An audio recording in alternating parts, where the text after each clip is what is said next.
Hello everyone, welcome to Nisha knowledge hut. JPSC की तरफ से फॉरेस्ट रेंज ऑफिसर और असिस्टेंट कंजर्वेटर ऑफ फॉरेस्ट के लिए वैकेंसीज आ चुकी है। Total post forest range officer के लिए 170 होगी और असिस्टेंट कंजर्वेटर ऑफ फॉरेस्ट के लिए 78 होगी। फॉर्म की फीस जनरल, ओबीसी और ईडब्ल्यूएस के लिए 600 रुपए है। एससी और एसटी के लिए 150 रुपए होगी। देख लेते हैं क्या क्या क्वालिफिकेशन मांगे गए और कौन कौन कैंडिडेट्स इसमें एलिजिबल है फॉर्म को फिल करने के लिए। फॉर्म ऑनलाइन फिल किया जाएगा। वेबसाइट होगी www.jpsc.gov.in।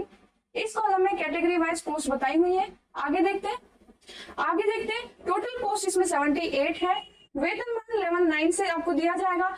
एजुकेशन क्वालिफिकेशन जो मांगी गई है वो बैचलर डिग्री मांगी गई है इनमें से किसी भी एक सब्जेक्ट के लिए, जैसे कि agriculture engineer, geology, botany, forestry, chemistry, botany, veterinary science, zoology, statics, physics, तो इन सारे सब्जेक्ट्स में आपको ग्रेजुएशन होनी चाहिए। फिजिकल एबिलिटी के लिए जो मेल्स है उनकी हाइट होनी चाहिए 160 सेंटीमीटर और फीमेल्स की 150 सेंटीमीटर। मेल्स के लिए चेस्ट 79 और फुलान के बाद 5 सेंटीमीटर बोली गई है। मेल्स के लिए 4 घंटे में 25 किलोमीटर पैदल चलना, फीमेल्स के लिए 4 घंटे में 14 किलोमीटर पैदल चलना। मिनिमम एज होगी 21। कैटेगरी वाइज दिया है। अनरिजर्व कैटेगरी 35 साल तक मैक्सिमम एज होगी। फीमेल्स के लिए 38, शेड्यूल कास्ट और शेड्यूल ट्राइब्स के जो मेल और फीमेल है उनके लिए 40, ईडब्ल्यूएस वाले कैंडिडेट्स के लिए 35। सिलेक्शन ऑफ प्रोसेस में प्रीलिम, मेंस, फिजिकल टेस्ट और इंटरव्यू, यहाँ पे 5 चरण में एग्जाम होगा। प्री आपका क्वालिफाइंग होगा जिसमें 150 मार्क्स के क्वेश्चंस आपसे पूछे जाएंगे। नेगेटिव मार्किंग के लिए यहाँ पे कुछ भी मेंशन नहीं है। उसके बाद जो टोटल वैकेंसीज निकली है उससे 10 गुना लोगों को यहाँ पे मेंस के लिए अपीयर होना होगा। मेंस का सिलेबस और सब्जेक्ट यहाँ पे सारे मेंशन है, तो आप वेबसाइट पे विजिट करके अच्छे से देख लीजिएगा। आगे देखते हैं यहाँ पे मार्क्स के लिए जो रिलैक्सेशन है कैटेगरी वाइज वो मेंशन हो रखा है, तो आप देख लीजिएगा एक बार। फॉर्म ऑनलाइन ही फिल किए जाएंगे। अब दूसरा नोटिफिकेशन देख लेते हैं जो दूसरी पोस्ट के लिए आया हुआ है फॉरेस्ट रेंज ऑफिसर के लिए। ये फॉरेस्ट रेंज ऑफिसर के लिए जो वैकेंसीज निकली है ये उसकी नोटिफिकेशन है, जिसमें रिजर्वेशन के अकॉर्डिंग जो वैकेंसीज निकली है वो मेंशन हो रखी है। सबसे पहले वेतनमान इसमें ग्रेड पे 4200 मेंशन है।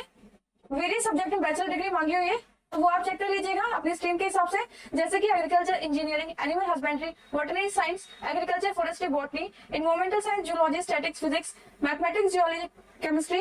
इनके पास सिविल, मैकेनिकल और केमिकल इंजीनियरिंग डिग्री है, वो भी यहाँ पे अप्लाई कर सकते हैं। मेल्स के लिए जो हाइट मांगी गई है वो जनरल वालों के लिए 160 सेंटीमीटर होनी चाहिए। अदर्स के लिए 152.5 सेंटीमीटर मांगी गई है। फीमेल्स के लिए जो जनरल कैटेगरी की है उनके लिए 150 सेंटीमीटर होनी चाहिए और जो अदर कैटेगरीज की फीमेल्स होंगी उनके लिए 145 सेंटीमीटर होनी चाहिए। चेस्ट मेल्स के लिए 79 सेंटीमीटर और फुलान करने के बाद 5 होनी चाहिए। 4 घंटे में 25 किलोमीटर पैदल चलना होगा मेल्स को और 4 घंटे में 14 किलोमीटर पैदल चलना होगा फीमेल्स को। तो ये सारी फिजिकल एलिजिबिलिटी यहाँ पे मेंशन है। मिनिमम एज वही 21 होनी चाहिए और कैटेगरी वाइज जो मैक्सिमम एज होनी चाहिए वो अनरिजर्व के लिए 35 है, बैकवर्ड क्लासेस के लिए 37, शेड्यूल कास्ट, शेड्यूल ट्राइब्स के कैंडिडेट चाहे मेल है चाहे फीमेल उनके लिए 40, ईडब्ल्यूएस के लिए 35 और जो एक्स सर्विसमैन है उनके लिए 5 साल का एज रिलैक्सेशन यहाँ पे मेंशन है। चयन की प्रक्रिया सेम वही होगी, prelims, mains, interview, medical test. यहाँ पर भी 5 चरण में एग्जाम होगा। प्री क्वालिफाइंग होगा जिसमें 150 मार्क्स के क्वेश्चन होंगे। उसके बाद जितने भी कैंडिडेट्स, जितने भी वैकेंसीज है उनसे 10 गुना ज्यादा लोग मेंस में अपीयर होंगे। मेंस के बाद फिजिकल टेस्ट होगा, हेल्थ चेकअप होगा, फिर उसके बाद मेरिट बेस पे चयन किया जाएगा, सिलेक्शन होगा। मेंस में दोनों ही पोस्ट के लिए जो पहले इंग्लिश और हिंदी लैंग्वेज के पेपर है वो क्वालिफाइंग होंगे। बाकी जो रेस्ट ऑफ द सब्जेक्ट बचेंगे उसमें से मेरिट लिस्ट बनेगी आपके इंटरव्यू के मार्क्स को इंक्लूड करके। तो जल्दी से फॉर्म फिल कीजिएगा। ऐसी और भी जानकारी के लिए और एग्जाम्स की प्रिपरेशन के लिए हमारे चैनल से जरूर जुड़िएगा। लाइक, शेयर, सब्सक्राइब जरूर कीजिएगा। चैनल के बेल आइकन को जरूर प्रेस कीजिएगा ताकि आगे आने वाली वीडियोस की नोटिफिकेशन आपको सबसे पहले मिल सके। All the best, thank you.